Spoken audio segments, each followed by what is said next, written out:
আমার স্বামীর একটা সাসকিন মিল, ধানের খোলা মিল ছিল। এই ধরনের ব্যবসায় প্রায় মনে করেন 3টার থেকে ধান সিদ্ধর কাজ শুরু হয়। তখন সেদিন নাকি সম্ভবত পূর্ণিমার রাত। তখন যিনি সর্দার, নাম আব্দুল, যে আব্দুল তুমি এখনো ধান সিদ্ধর কাজ করো নাই? তে বলছে আমি তো করছি। না তুমি ওঠোই নাই। তে বলে মেয়ে ভাই, আমি যে উঠে কাজটা শুরু করব আসলে কিভাবে? এত গান বাজনা, এত নাচ, এত সুন্দর সুন্দর রমণীরা আমি জীবনে যা কখনোই দেখিনি।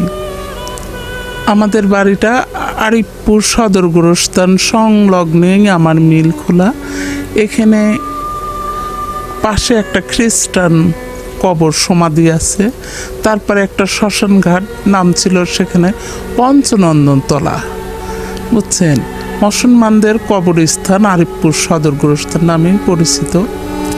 সামনে ঈদগার ময়দান, তারপরে আমার ধানের খোলা বা মিল। তো বলে কি, এই গান বাজনায় আমি বহুতবার চেষ্টা করতেছি কিন্তু আমি আগাতে পারছি না। আজকের রাতে সম্ভবত হয়তো আমি কাজ করতেও পারবো না।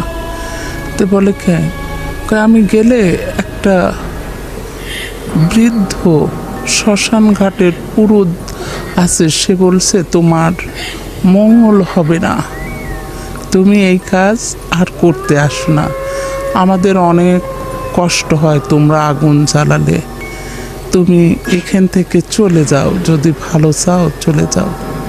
তে বলে যে আমি তো আসলে পেটের দায়ে কাজ করতে আসছি, পেটের দায়ে কাজ করতে আসলে আমাদের অসুবিধা হলে তো আমরা তোমাকে ছাড় দিতে পারবো না।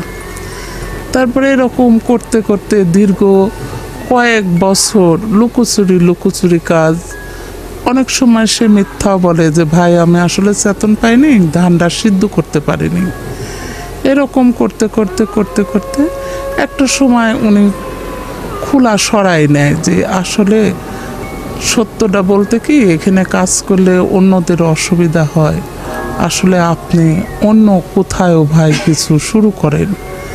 তখন উনি শুয়ে থাকলে দেখা যায় মাঝে মাঝে ওনার মাছ মারার অভ্যাস ছিল, একটা লোমালা হাত আসে ওনার গলা চিপে ধরতে বসে, এবং সেই হাত কি বিভৎস সেটা মানে মনে করলেই ভয় হয়।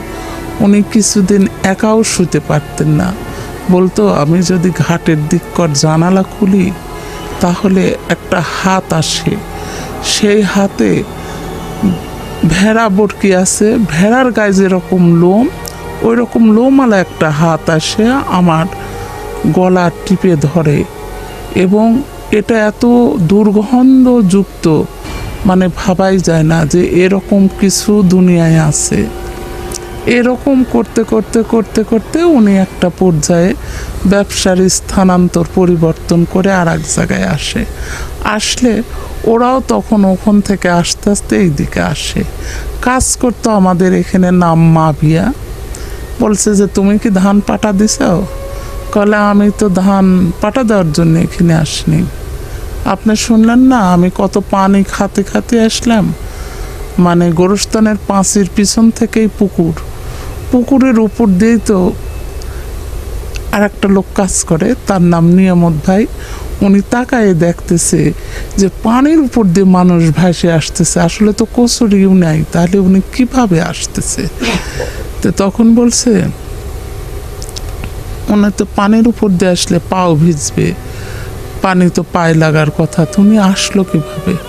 তখন সে বলছে যে আমাকে ওখানে আগুনের তাপ থেকে আমি এখানে পানির ছিলাম, পানির থেকেও এখানে আমাকে বাস করবে দেবে না, তাহলে আমি যাব কোথায়? তোমার নাম কি?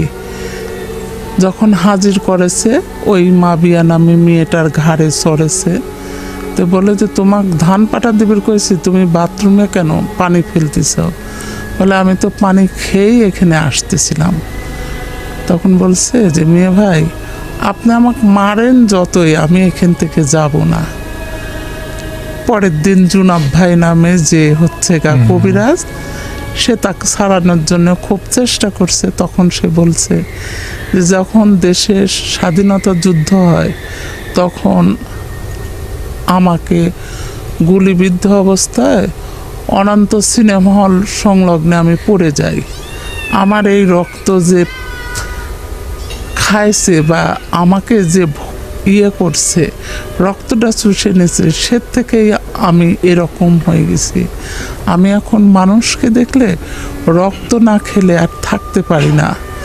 এই জন্য আমি বিভিন্ন জায়গায় বিভিন্ন ছদ্মবেশ ধরে আসি, কিন্তু আমি কোথায়ও আসলে টিকতে পারি না। কিসের জন্যে? না হয়েছে আমার জানাজার, না হয়েছে আমার কবর, না হয়েছে আমার কোনো সৎ কাজ। আমি তো যেখানে যাই, যেভাবেই থাকি, সেখানেই লোকালয় হলে আমার অসুবিধা।